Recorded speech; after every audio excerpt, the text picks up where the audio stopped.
डोळ्याच्या बाहेर घेऊन घेतली, बाहेरून बसायचे आणि त्यांनी ते शिक्षण घेतलेलं आहे. पहा मुलांना, आपल्याला ह्या सर्व सुविधा उपलब्ध आहेत, पण आपण त्याचा फायदा घेतो का? नाही.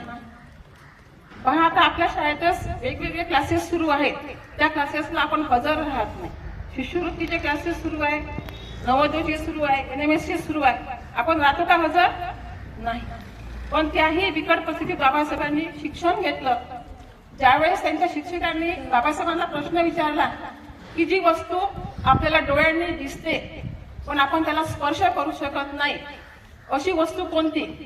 त्यावेळेस बाबासाहेबांनी उत्तर दिलं की माझ्या शाळेतला हा माठ, या माठाला मी स्पर्श करू शकत नाही. आणि बाबासाहेबांनी आपल्या चारित्र्यात लिहून ठेवलेलं आहे की नो पिऊन नो वॉटर. पहा, पिऊनचा अर्थ काय होतो? पिऊन म्हणजे चपराशी आणि वॉटर म्हणजे पाणी.